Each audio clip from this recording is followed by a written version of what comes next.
The next-gen Xbox consoles finally get their release dates and prices. Sony announced a special PlayStation 5 showcase, and 505 Games pulls a massive whoopsie. Now, there's a lot of news to cover, so I'll get right to it. Welcome to XPpoint Recap.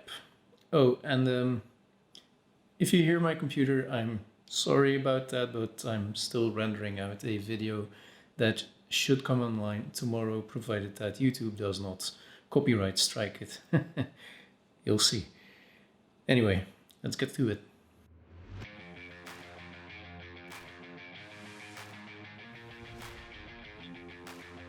Last Wednesday, it finally happened. Microsoft acknowledged the existence of the Xbox Series S, and while they were at it, they also announced that both the Xbox Series S and Xbox Series X will launch November 10th worldwide.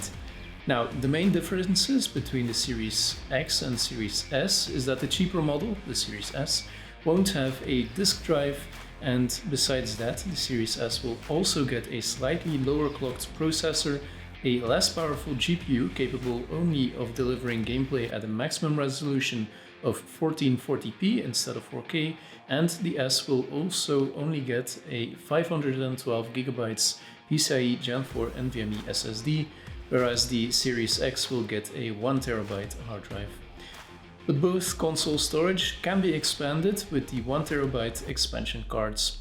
The Xbox Series X will cost €499, the Series S will be considerably cheaper at €299. Pre-orders for both consoles will start on September 22nd on the Microsoft Store, but like I've told Wednesday, you should also check at your local retailer for availability, because pre-orders might have already started right there. Xbox and Electronic Arts have announced that they'll partner up to include EA Play into Xbox Game Pass Ultimate for PC and console at no additional cost. This means that Ultimate members will be able to access EA Play on Xbox One, Xbox Series X and Xbox Series S, as well on Windows 10 PCs. So, in addition to the 100+ games in the Xbox Game Pass Ultimate library today, Ultimate and PC members will be able to play more than 60 of EA's games like FIFA 20, Titanfall 2 and Need for Speed Heat, as well as titles from some of EA's most popular franchises like Battlefield, Mass Effect, Skate and The Sims. Some of the EA Play games will also be available for Ultimate members to play on Android devices from the cloud at no additional cost. In surprise to Microsoft's surprise Xbox Next Gen announcement, Ubisoft has let us know that they will release Assassin's Creed Valhalla 1 week early in order to launch alongside the Xbox Series X and S on November 10th. Sony yesterday announced that they will be hosting a special PlayStation 5 showcase this Wednesday. The showcase will have a runtime of around 40 minutes and will feature updates on the latest titles from PlayStation Studios and some other partners. On Thursday, Ubisoft held their second Ubisoft Forward, in which they re-unveiled Gods and Monsters, now rebranded as Immortals Phoenix Rising. In the game, you'll play as Phoenix, a Greek demigod that has to save the world of the gods from a powerful titan called Typhon. Now, the game does make me think a lot of The Legend of Zelda Breath of the Wild, especially with the heavy focus on stamina for all your moves, the whole bad guys there that is surrounded by ominous clouds, and then there is the art style that also closely resembles Breath of the Wild. Anyway, Immortals Phoenix Rising will launch on PlayStation 4, Xbox One, Xbox Series X, Xbox Series S, Nintendo Switch, PC and Google Stadia on December 3rd. The game will also come to PlayStation 5, but that release date is not yet known. Ubisoft unveiled the spiritual successor of Steep, called Riders Republic, and well, it is just Steep, but this time it's set in a fictional mix of the Bryce Canyon, Yosemite Valley, Sequoia Park and some other American national parks. Riders Republic now also broadens its focus to include other extreme sports other than the previously introduced skiing, snowboarding and paragliding. Now you'll also be able to take a bike and ride downhill, perform trial runs or even take rocket wings and zip across the canyons. Riders Republic will launch February 25th on PlayStation 4, PlayStation 5, Xbox One, Xbox Series S and X, PC and Google Stadia. There were a lot of rumors for a very long time now, and Ubisoft finally caved and announced that they were indeed working on a Prince of Persia game. They announced The Sands of Time, a remake that will launch on PlayStation 4, Xbox One and PC on January 21st. Ubisoft also announced that British rapper Stormzy has worked with Ubisoft and will appear in Watch Dogs Legion.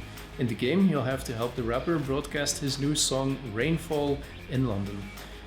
The official video clip of the song is also completely captured in the Watch Dogs Legion engine, by the way. Now, it's not clear if you'll be able to recruit Stormzy after you've helped him.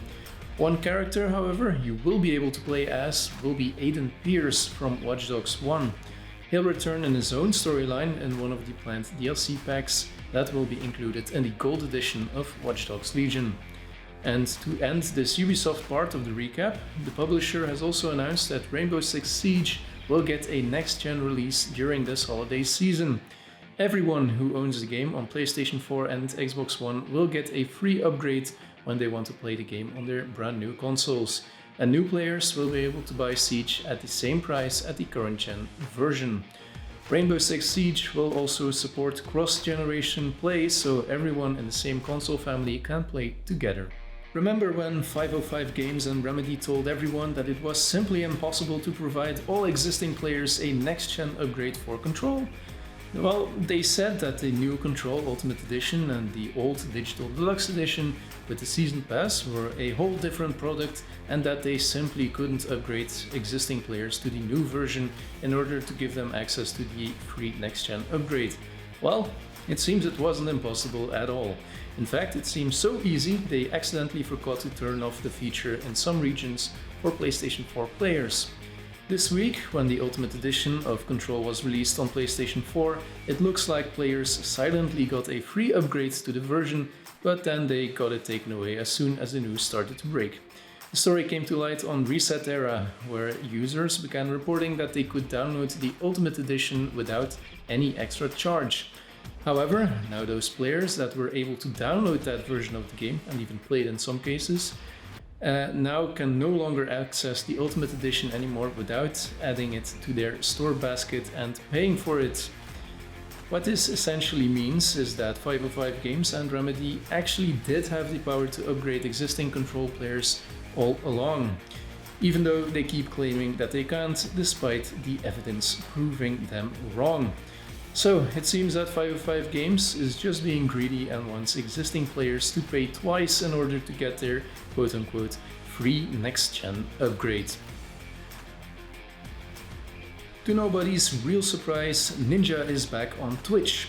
He has signed a multi-year contract with the platform where it all began for him almost a decade ago now.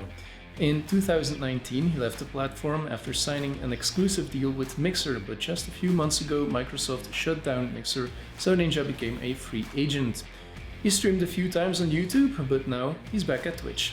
EA has announced that Star Wars Squadrons will get HOTAS support on PC and consoles. The announcement came via Twitter, where creative director Ian Fraser announced that a Day 1 patch will enable joystick support on the PlayStation 4 and Xbox One. The announcement just followed the news that Squadrons has gone gold ahead of its October 2nd release on PC, PlayStation 4 and Xbox One. During its PAX Online digital showcase, Gearbox announced that Borderlands 3 will get a next-gen release with cross-progression and cross-save support.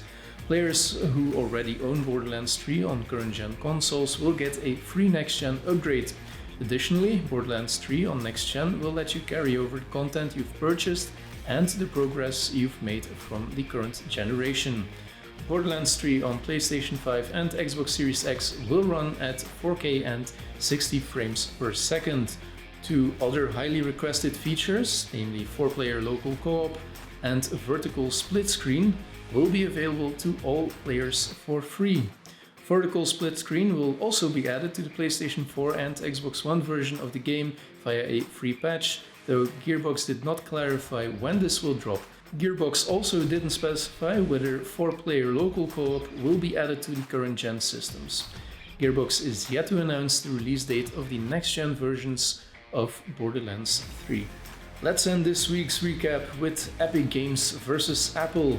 And if you're not caught up to the whole story, please be sure to check out our 4 previous recaps where I explain the entire story, and I'll link the first one in the series right there. Now, this week Apple is no longer on the defense because it filed a countersuit against Epic Games, accusing them of breach of contract and outright theft. Apple opens their countersuit against Apple with a pretty on-the-nose statement. Epic's lawsuit is nothing more than a basic disagreement over money. Although Epic portrays itself as a modern corporate Robin Hood, in reality it is a multi-billion-dollar enterprise that simply wants to pay nothing for the tremendous value it derives from the App Store. Besides it being a breach of contract, Epic's addition of direct payments in Fortnite on iOS was a Trojan horse that amounts to little more than theft, says Apple in its motion. By using a hotfix update method that was deliberately concealed from the usual App Store review process, Apple says Epic sought to enjoy all the benefits of Apple's iOS platform and related services while lining Epic's pockets at Apple's expense.